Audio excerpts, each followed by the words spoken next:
अरे ये क्या, जगन्नाथ भगवान के गहने चोरी हो गए। सुबह होते ही मंदिर में हड़कंप मच चुका था। मंदिर के कैमरे तुरंत चेक किए गए, पूरी रात की रिकॉर्डिंग देखी गई, लेकिन हैरानी की बात ये थी कि किसी भी कैमरे में कोई आता हुआ या जाता हुआ नहीं दिखा। पुरी के उस पुराने मंदिर में एक बच्चा रहता था। कोई बाहर वाला देखे तो सोचे कि मंदिर में बच्चा कैसे रह सकता है, लेकिन जो लोग वहाँ रोज आते थे वो जानते थे कि ये बच्चा मंदिर का ही हिस्सा था। उसका कोई नाम कागजों में नहीं था, ना माँ थी, ना बाप, ना कोई पहचान। लोग उसे बस मुगु कहकर बुलाते थे। मुगु की उम्र कोई 8 या 9 साल रही होगी। फटे कपड़े, नंगे पैर और आंखों में एक अजीब सी शांति। वो मंदिर में ही सोता था, मंदिर में ही भूखा रहता था और मंदिर में ही हंस लेता था। जब कोई उससे पूछता कि तेरा घर कहाँ है, तो वो बिना सोचे सीधा भगवान जगन्नाथ की मूर्ति की तरफ देखता और कहता, यही जहाँ जगन्नाथ जी रहते हैं। लोग इसे बच्चों की मासूमियत समझते थे, लेकिन मुगु मजाक नहीं कर रहा होता था। मुगु भगवान जगन्नाथ को भगवान नहीं मानता था, वो उन्हें अपना सबसे अच्छा दोस्त मानता था। हर सुबह वो मूर्ति के सामने बैठकर बोलता, आज देर हो गई दोस्त, पुजारी अंकल ने झाड़ू नहीं दी। कभी शिकायत करता कल तुमने सपना क्यों नहीं भेजा? और कभी रूठ जाता, अगर आज खिचड़ी नहीं मिली ना तो मैं बात नहीं करूंगा। अजीब बात ये थी कि मुगु की बातें कभी खाली नहीं जाती थी। एक दिन दोपहर की आरती के बाद मंदिर में एक औरत आई। उसके कपड़े फटे थे, आंखें सूजी हुई थीं और आवाज कांप रही थी। वो भगवान के सामने गिर पड़ी और रोते हुए बोली, मेरे बच्चे को बचा लो। कहाँ? वो अस्पताल में है, डॉक्टर कह रहे हैं बिना पैसों के इलाज नहीं होगा। मंदिर में लोग खड़े थे। कोई बोला, भगवान पर छोड़ दो, जो होगा अच्छा होगा। लेकिन कोई आगे नहीं बढ़ा। मुगु सब देख रहा था। वो धीरे से उस औरत के पास गया और पूछा, आंटी आपका बच्चा कितना छोटा है? औरत ने रोते हुए कहा, तेरे जितना। मुगु चुप हो गया। उस रात जब मंदिर बंद हो गया और सब लोग चले गए, मुगु अकेला भगवान के सामने बैठा रहा। बहुत देर तक वो कुछ नहीं बोला, फिर धीरे से पूछा, दोस्त, वो बच्चा मर जाएगा क्या? मूर्ति चुप थी। मुगु की आंखें भर आईं। उसने कहा, अगर उसके पास माँ है तो उसे क्यों ले जाओगे? उसी पल मुगु को ऐसा लगा जैसे किसी ने बहुत पास से कहा हो, मेरी मोतियों की माला ले जाओ। मुगु घबरा गया। उसने मूर्ति की तरफ देखा और सच? बोला, आप नाराज नहीं आप होगे? नाराज नहीं होगे? कोई जवाब नहीं आया, लेकिन मुगु की नजर माला पर टिक गई। अगली सुबह मंदिर में हड़कंप मच गया। पुजारी चिल्लाने लगे, अरे ये क्या, भगवान की मोतियों की माला गायब है। मंदिर के कैमरे चेक किए गए, पूरी रात की रिकॉर्डिंग देखी गई, लेकिन ना कोई आता दिखा ना कोई जाता। तभी एक आदमी बोला, कल रात मैंने उसी बच्चे को मंदिर में घूमते देखा था। सबकी नजर एक साथ मुगु पर चली गई। मुगु कुछ नहीं बोला, उसकी मुट्ठी कांप रही थी। उसी समय मंदिर के बाहर वही औरत खुशी से रो रही थी। वो सबको बता रही थी कि किसी ने भगवान की माला बेचकर उसके बच्चे का ऑपरेशन करवा दिया। मंदिर के अंदर लोग भगवान को देख रहे थे और मंदिर के बीच में एक बच्चा चुपचाप खड़ा था। एक पुजारी ने परेशान होकर कहा, अगर कोई इंसान आया होता तो कैमरे में जरूर दिखता। दूसरे पुजारी ने धीरे से कहा, ऐसा तो तभी हो सकता है जब कोई आया ही ना हो। लोगों में खुसुर पुसुर बढ़ने लगी और हर कोई एक दूसरे की तरफ शक से देखने लगा। उसी भीड़ में एक आदमी ने अचानक कहा, रात को मैंने मुगु को मंदिर में घूमते देखा था। ये बात सुनते ही सबकी नजर एक साथ मुगु पर चली गई। मुगु उस समय मंदिर के एक कोने में खड़ा था और उसे समझ नहीं आ रहा था कि सब लोग उसे ऐसे क्यों देख रहे हैं। एक आदमी ने सख्त आवाज में पूछा, तू रात को मंदिर में क्या कर रहा था? मुगु ने धीरे से कहा, रोज की तरह भगवान से बात कर रहा भीड़ था। में से किसी ने ये कहा। बच्चा हमेशा यहाँ रहता है और इसे सब कुछ पता होता है। किसी और ने कहा। अगर कैमरे में कोई नहीं दिखा तो चोरी इसी ने की होगी। मुगु की आंखें भर आई और उसने कहा मैंने कि कुछ भी चोरी नहीं किया है। मैंने जो उसने बस किया वो इतना कहा भगवान के कि कहने उसने पर जो था। किया वो भगवान के कहने पर किया था। ये सुनकर लोग हंस पड़े और किसी ने ताना मारते हुए कहा, भगवान बच्चों से चोरी नहीं करवाते। मुगु कुछ नहीं बोला और उसकी नजर जमीन पर टिक गई। उसी समय मंदिर के बाहर शोर मच गया, क्योंकि वही औरत भागती हुई आई थी जो कल रो रही थी। वो खुशी से कांपती आवाज में बता रही थी कि उसके बच्चे का ऑपरेशन हो गया है और डॉक्टरों ने जान बचा ली है। उस औरत ने रोते हुए कहा, किसी ने भगवान की मोतियों की माला बेचकर पैसे दिए हैं। ये सुनते ही मंदिर के अंदर सन्नाटा फैल गया और लोगों के चेहरे बदलने किसी ने लगे। मोतियों की माला अब बेच दी थी। सवाल ये नहीं था कि बच्चा बचा कैसे, बल्कि ये था कि माला आखिर गई कहाँ। मुगु अब भी चुपचाप खड़ा था और उसे नहीं पता था कि अगला सवाल सीधे उसी की जिंदगी बदलने वाला है। मंदिर के अंदर अब माहौल बदल चुका था और जो लोग सुबह तक चमत्कार की बात कर रहे थे वही अब सवाल पूछ रहे थे। हर नज़र मुगु पर टिकी थी और किसी को उसकी मासूमियत दिखाई नहीं दे रही थी।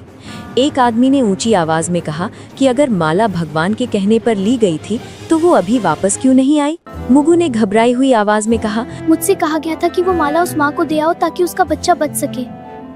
भीड़ में से किसी ने कटाक्ष करते हुए कहा कि अब बच्चे भगवान के नाम पर चोरी भी करने लगे हैं। दूसरे आदमी ने कहा कि ऐसे बहाने हर चोर बनाता है। मुगु ने रोते हुए कहा कि वो झूठ नहीं बोल रहा है और उसने कुछ भी अपने लिए नहीं रखा। उसने कहा कि अगर माला चाहिए तो वो भगवान से पूछ ले कि सच क्या है। ये बात सुनकर पुजारी भी असहज हो गए क्योंकि कोई भी भगवान से सवाल नहीं करना चाहता था। मुख्य पुजारी ने कड़े शब्दों में कहा कि जब तक सच्चाई सामने नहीं आती तब तक बच्चे का यहाँ रुकना ठीक नहीं होगा। तब तक बच्चे को मंदिर में नहीं रहने दिया जाएगा। मुगु को जैसे ही ये बात समझ आई, उसका चेहरा सफेद पड़ गया। उसने डरते हुए पूछा कि क्या अब वो भगवान के पास भी नहीं रह सकता? किसी ने जवाब नहीं दिया और दो आदमी आगे बढ़कर उसे मंदिर के बाहर ले गए। मुगु बार बार पीछे मुड़कर भगवान की मूर्ति की तरफ देख रहा था, जैसे किसी जवाब का इंतजार कर रहा हो। मंदिर के बाहर उसे पत्थर की सीढ़ियों पर बैठा दिया गया और कहा गया कि यहाँ से कहीं मत जाना। धूप तेज थी और मुगु को प्यास लग रही थी, लेकिन किसी ने पानी तक नहीं दिया। अंदर मंदिर में पूजा फिर से शुरू हो गई और लोग भगवान से सुख शांति की प्रार्थना करने लगे। बाहर एक बच्चा चुपचाप बैठा था, जिसे समझ नहीं आ रहा था कि उसने गलत क्या किया। मुगु ने खुद से कहा, अगर भगवान ने कहा था तो फिर सजा मुझे क्यों मिल रही है? उसकी आंखों से आंसू गिरने लगे और वो पहली बार भगवान से बिना बोले सवाल कर रहा था। उसी समय मंदिर के अंदर अचानक हवा तेज चलने लगी और दीपक की लौ हिलने लगी। कुछ लोगों ने इसे भगवान की नाराजगी कहा और कुछ ने इसे महज हवा का झोंका मान लिया। मुगु अब भी सीढ़ियों पर बैठा भगवान की तरफ देख रहा था और उसे नहीं पता था कि ये चुप्पी आने वाले तूफान की शुरुआत। शाम होते ही मंदिर के समिति की बैठक बुलाई गई क्योंकि मामला अब सिर्फ माला का नहीं रहा था। लोग बाहर खड़े थे और अंदर ये तय हो रहा था कि एक अनाथ बच्चे के साथ क्या किया जाए। एक सदस्य ने कहा कि अगर आज सख्ती नहीं दिखाई गई तो कल हर कोई भगवान के नाम पर कुछ भी उठा लेगा। दूसरे ने कहा, बच्चे को बाहर रखने से मंदिर की शांति बनी रहेगी। मुख्य पुजारी चुप बैठे थे और बार बार भगवान की मूर्ति की तरफ देख रहे थे। आखिर उन्होंने भारी आवाज में कहा कि जब तक माला वापस नहीं आती, मुगु मंदिर में नहीं रहेगा। ये फैसला होते ही किसी ने बाहर आकर लोगों को बता दिया कि बच्चे को मंदिर से निकाल दिया गया है। भीड़ में कुछ लोग चुप थे और कुछ ने सिर हिलाकर सहमति जता दी। मुगु को जब ये बताया गया तो उसने बहुत धीमे से पूछा कि क्या वो रात को भी यहाँ नहीं सो सकता? कोई जवाब नहीं आया और उसे मंदिर के मुख्य दरवाजे से बाहर कर दिया गया। मुगु दरवाजे के पास कुछ देर खड़ा रहा और फिर सीढ़ियों पर बैठ गया। उसे समझ नहीं आ रहा था कि भगवान के घर में उसके लिए जगह कैसे खत्म हो गई। उसी समय मंदिर के अंदर एक पुजारी ने देखा कि भगवान की मूर्ति के पास रखा फूल मुरझा गया है। उसने इसे अशुभ संकेत बताया, लेकिन किसी ने उसकी बात पर ध्यान नहीं दिया। रात बढ़ती गई और मंदिर के कपाट बंद हो गए। मुगु बाहर ही बैठा रहा और ठंडी हवा में सिकुड़ता गया। उसने खुद से कहा कि शायद भगवान उसे आज रात जवाब देंगे, लेकिन बहुत देर तक कुछ नहीं हुआ और सिर्फ घंटियों की दूर की आवाज सुनाई देती रही। उसी रात शहर में एक अजीब सी खबर फैलने लगी कि अस्पताल में उस बच्चे की हालत अचानक बहुत सुधर गई है। डॉक्टर कह रहे थे कि इलाज उम्मीद से कहीं ज्यादा असरदार रहा। लोगों ने इसे भगवान की कृपा कहा और कुछ ने मंदिर में फिर से दान देने की बात की। किसी ने ये नहीं पूछा कि उस कृपा की कीमत किसने चुकाई। मुगु को इस खबर की कोई जानकारी नहीं थी और वो बाहर बैठे बैठे सो गया। उसके चेहरे पर डर नहीं था बल्कि थकान थी, जैसे उसने बहुत भारी बोझ उठा लिया हो। आधी रात के बाद मंदिर के अंदर अचानक दीपक अपने आप तेज हो गया। कुछ पुजारी घबरा गए और बोले कि भगवान कुछ कहना चाहते हैं, लेकिन बाहर मंदिर की सीढ़ियों पर एक बच्चा बेसुध पड़ा था और कोई उसे देखने नहीं आया। मुगु की सांसें हल्की थी और उसे नहीं पता था कि अगली सुबह उसके लिए सबसे कठिन होने वाली है। सुबह होते ही मंदिर के बाहर लोगों की भीड़ फिर जमा होने लगी, क्योंकि रात की घटनाओं ने सबको बेचैन कर दिया था। कुछ लोग कह रहे थे कि भगवान ने संकेत दिए हैं और कुछ लोग अब भी यही मान रहे थे कि बच्चा झूठ बोल रहा है। उसी बीच एक पुजारी ने ध्यान दिया कि भगवान की मूर्ति के पास रखी दूसरी माला की एक मोची ढीली हो गई है। उसने पास खड़े पुजारी से कहा कि अगर कोई चोर होता तो बाकी गहनों को भी हाथ लगाता। ये बात धीरे धीरे भीड़ तक पहुंची और पहली बार लोगों को लगा कि कहानी वैसी नहीं है जैसी दिखाई जा रही थी। एक आदमी ने कहा कि अगर बच्चा चोर होता तो वो मंदिर छोड़कर भाग जाता। लोगों की नजर बाहर सीढ़ियों पर पड़ी जहां मुगु बेसुध पड़ा था। उसका चेहरा पीला था और उसकी आंखें आधी खुली थीं। एक औरत ने घबराकर कहा कि बच्चे को उठाओ और पानी दो। जब उसे छुआ गया तो सब समझ गए कि मुगु को तेज बुखार है। मुगु ने बहुत धीमी आवाज में कहा कि उसने गलत कुछ नहीं किया है। उसने बस इतना कहा कि भगवान ने कहा था कि किसी की जान बचाना सबसे जरूरी है। ये सुनकर कुछ लोग चुप हो गए और कुछ की आंखें झुक गईं। मुख्य पुजारी आगे आए और पहली बार उन्होंने मुगु की बात ध्यान से सुनी। पुजारी ने उससे पूछा कि भगवान ने तुझसे और क्या कहा था। मुगु ने कांपती आवाज में कहा, भगवान ने कहा था कि सच सामने आने में समय लगता है। उसी समय अस्पताल से एक आदमी मंदिर पहुंचा जिस बच्चे और का उसने ऑपरेशन बताया हुआ था, कि उसकी जिस हालत अब बच्चे पूरी का तरह ऑपरेशन ठीक है। हुआ था उसकी हालत अब पूरी तरह ठीक ऑपरेशन है। के पैसे उसने अचानक ये मिल भी गए कहा थे, कि ऑपरेशन इसलिए के डॉक्टरों ने पैसे बिना देर अचानक किए इलाज मिलने शुरू से कर दिया। डॉक्टरों ने तुरंत इलाज शुरू कर दिया था। अब मंदिर में सन्नाटा था और लोग एक दूसरे को देखने लगे। सबको समझ आ रहा था कि अगर माला न गई होती तो शायद वो बच्चा आज जिंदा न होता। लेकिन सवाल अब भी वही था कि माला मंदिर से बाहर कैसे गई। किसी ने फिर से कैमरे देखने की बात कही। जब कैमरे दोबारा चेक किए गए तो एक अजीब बात सामने आई। रात के ठीक उसी समय जब माला गायब हुई थी, सभी कैमरे कुछ सेकंड के लिए अपने आप बंद हो गए थे। टेक्नीशियन ने कहा कि ये आम बात नहीं है और बिजली में कोई दिक्कत भी नहीं हुई थी। लोगों के चेहरे पर डर साफ दिखाई देने लगा। मुख्य पुजारी ने भारी आवाज में कहा कि अगर ये सब सच है तो ये चोरी नहीं थी। उन्होंने कहा कि ये किसी की परीक्षा हो सकती है। मुगु को उठाकर अंदर लाया गया और पहली बार उसे भगवान के सामने बैठाया गया। उसने थकी हुई आंखों से मूर्ति को देखा और बहुत धीमे से कहा कि उसने वही किया जो दोस्त ने कहा था। लोग चुप थे और किसी के पास कहने को कुछ नहीं था। सबको लग रहा था कि सच्चाई सामने आ रही है, लेकिन अभी पूरी नहीं हुई है। मंदिर के अंदर अब सन्नाटा था, लेकिन उस सन्नाटे में भी कुछ लोग सच को मानने के लिए तैयार नहीं थे।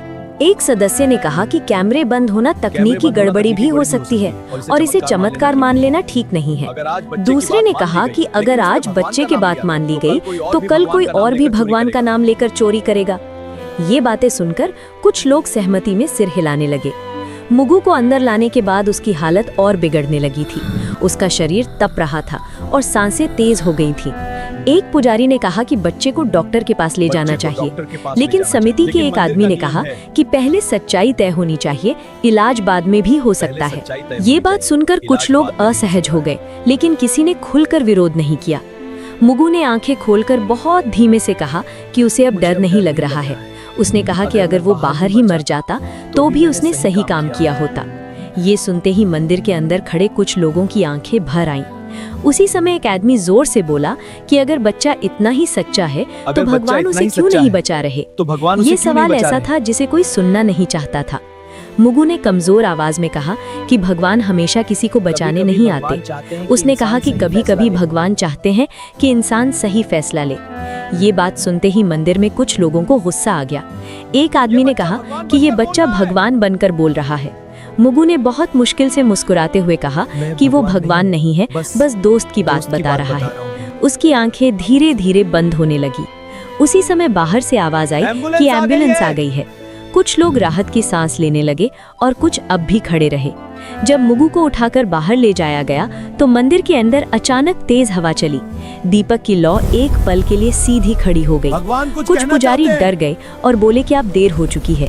किसी ने पूछा कि किस बात के लिए देर हो चुकी है, लेकिन कोई जवाब नहीं आया। मुगु को एम्बुलेंस में डाल दिया गया और दरवाजा बंद हो गया। उसकी उंगलियां ढीली पड़ रही थीं और उसकी सांस बहुत हल्की हो गई थी। मंदिर के अंदर लोग अब भी बहस कर रहे थे कि सच क्या है। उसी समय एम्बुलेंस के सायरन की आवाज दूर होती चली गई। मुख्य पुजारी ने भगवान की मूर्ति की तरफ देखा और पहली बार उनकी आंखें भर आईं। उन्हें समझ आ गया था कि सही और गलत के बीच का वक्त बहुत कीमती होता है। एम्बुलेंस के जाते ही मंदिर के अंदर एक अजीब सी खामोशी फैल गई और बहस अपने आप रुक गई। लोग एक दूसरे का चेहरा देख रहे थे, जैसे सबको अचानक समझ आ गया हो कि अब शब्द बेकार हैं। कुछ देर बाद अस्पताल से फोन आया और मुख्य पुजारी ने कांपते हाथों से कॉल उठाई। डॉक्टर ने बताया कि बच्चे की हालत बहुत नाजुक है और अगला 1 घंटा बेहद अहम है। ये सुनते ही मंदिर में मौजूद कई लोगों के चेहरे पीले पड़ गए। किसी ने धीमे से कहा कि अगर हमने उसे पहले भेज दिया होता तो शायद हालात अलग होते। एक आदमी ने गुस्से में कहा कि अब पछताने से क्या फायदा, जो होना था वो हो चुका है। लेकिन उसकी आवाज में भी भरोसा नहीं था, सिर्फ डर था। हो चुका है। उसी समय वो औरत फिर मंदिर पहुंची, जिसका बच्चा अस्पताल से बचकर लौटा था। उसने मुगु के बारे में पूछा और जब उसे सच बताया गया तो वो जमीन पर बैठ गई। वो रोते हुए बोली कि अगर उसका बच्चा बचा है तो उसकी वजह वही अनाथ बच्चा है। उसने कहा कि वो माला नहीं थी, बल्कि भगवान का भरोसा था जो बिक गया था। ये सुनकर मंदिर में खड़े लोग सिर झुकाने लगे। किसी की हिम्मत नहीं थी कि उस औरत की आंखों में देख सके। उसी वक्त अस्पताल से दोबारा फोन आया और इस बार आवाज और भी गंभीर थी। डॉक्टर ने बताया कि बच्चे की सांसें बहुत धीमी हो रही हैं और शरीर जवाब दे रहा है। मुख्य पुजारी ने बिना कुछ बोले फोन रख दिया। उन्होंने पहली बार साफ शब्दों में कहा कि ये सब किसी चोरी की कहानी नहीं थी। उन्होंने कहा कि ये परीक्षा थी और हम सब उसमें फेल हो गए। उनकी आवाज में गुस्सा नहीं था, सिर्फ टूटन थी। कुछ लोग रो पड़े और कुछ बस दीवार की तरफ देखते रहे। हर किसी को लग रहा था कि अगर समय को थोड़ा पीछे किया जा सकता तो सब कुछ बदल सकता था। मंदिर के बाहर अचानक तेज हवा चली और धूल उड़ने लगी। कई लोगों ने इसे भगवान का संकेत माना, लेकिन अब किसी के पास जवाब नहीं था। अस्पताल से आखिरी बार फोन आया और इस बार लाइन के उस तरफ सिर्फ सन्नाटा था। कुछ सेकंड बाद डॉक्टर ने कहा कि उन्होंने पूरी कोशिश की, लेकिन बच्चा नहीं बच पाया। ये सुनते ही मंदिर में खड़े कई लोग जमीन पर बैठ गए। किसी ने भगवान को दोष नहीं दिया, क्योंकि अब सब समझ चुके थे कि गलती कहाँ हुई थी। मुख्य पुजारी ने भगवान की मूर्ति की तरफ देखा और बहुत धीमे से कहा कि हमने बहुत देर कर दी। उन्हें एहसास हो गया था कि इंसान जब फैसले टालता है तो उसका अंजाम हमेशा किसी और को भुगतना पड़ता है। मुगु के जाने के बाद मंदिर में पहली बार ऐसा हुआ कि भीड़ होने के बावजूद कोई शोर नहीं था। लोग दर्शन के लिए आ रहे थे, लेकिन किसी के चेहरे पर वो पुरानी श्रद्धा नहीं दिख रही थी। मुख्य पुजारी ने आदेश दिया कि उस दिन कोई उत्सव नहीं होगा और मंदिर में सादगी रखी जाएगी। कुछ लोगों ने राहत महसूस की, लेकिन कुछ को लगा कि ये सब दिखावा है। उसी दिन शाम को खबर फैली कि अस्पताल में उस बच्चे की मां अब भी बैठी रो रही है। उसने कहा कि उसका बच्चा तो बच गया, लेकिन जिस बच्चे ने उसे बचाया वो चला गया। ये बात सुनकर कई लोग पहली बार घर जाकर चुपचाप रोए। किसी ने किसी को नहीं बताया, लेकिन हर किसी के भीतर कुछ टूट चुका था। अगली सुबह मंदिर के एक कोने में सफाई करते समय एक पुजारी को फर्श पर कुछ पड़ा मिला। वो एक छोटी सी पोटली थी जिसे मुगु हमेशा अपने पास रखता था। पोटली खोली गई तो उसमें कोई पैसा नहीं था, कोई खिलौना नहीं था। उसमें बस एक पुरानी रुई की माला थी और एक कागज का टुकड़ा। कागज पर मुगु की टूटी फूटी लिखावट में लिखा था कि अगर भगवान की माला वापस आ जाए तो किसी को सजा मत देना। उसने ये भी लिखा था कि दोस्त ने कहा है कि सही काम का इनाम हमेशा जिंदा रहना नहीं होता। ये पढ़ते ही मुख्य पुजारी की आंखें भर आईं और उन्होंने कागज चुपचाप मोड़ लिया। उन्होंने किसी को वो पंक्तियां जोर से नहीं पढ़कर सुनाई। उसी समय एक और अजीब बात हुई जिसे सबने महसूस किया, लेकिन कोई बोल नहीं पाया। भगवान की मूर्ति के गले में अगली सुबह मोतियों की वही माला वापस दिखने लगी। कैमरे फिर चेक किए गए, लेकिन इस बार भी कुछ नहीं दिखा। ना कोई आता दिखा, ना कोई जाता, बस माला अपनी जगह पर थी। कुछ लोगों ने इसे भगवान की लीला कहा और कुछ ने इसे अपनी गलती मान लिया, लेकिन इस बार किसी ने ताली नहीं बजाई और किसी ने जयकारा नहीं लगाया। मुख्य पुजारी ने धीरे से कहा कि ये माला वापस नहीं आई है, बल्कि हमें वापस मिली है। उनकी आवाज में आदेश नहीं था, सिर्फ स्वीकार था। उसी दिन मंदिर के बाहर एक छोटा सा दिया जलाया गया, बिना किसी घोषणा के। लोग आते गए और चुपचाप दिए के सामने सिर झुकाते गए। कोई नहीं जानता था कि ये दिया किसके लिए है, लेकिन सब समझ रहे थे। मुगु का नाम किसी ने नहीं लिया, लेकिन उसकी कमी हर किसी को महसूस हो रही थी। शाम ढलते ही मंदिर के बाहर एक बच्चा आकर सीढ़ियों पर बैठ गया। वो मुगु जैसा नहीं दिखता था, लेकिन उसकी आंखों में वही इंतजार था। एक आदमी ने उसे देखा और कुछ देर तक खड़ा रहा। उसके मन में पहली बार ये सवाल उठा कि क्या वो आगे बढ़ेगा या फिर देर कर देगा। अगली सुबह मंदिर हमेशा की तरह खुला, लेकिन माहौल पहले जैसा नहीं था। लोग दर्शन के लिए आए, सिर झुकाया और बिना ज्यादा रुके बाहर निकल गए। मुगु की बात अब कोई जोर से नहीं करता था, लेकिन हर कोई उसके बारे में सोच रहा था। मुख्य पुजारी ने उस दिन बहुत कम शब्दों में पूजा करवाई। उन्होंने भगवान से कुछ मांगा नहीं, बस चुपचाप हाथ जोड़कर खड़े रहे। मंदिर के बाहर वही आदमी उस बच्चे को लेकर फिर आया।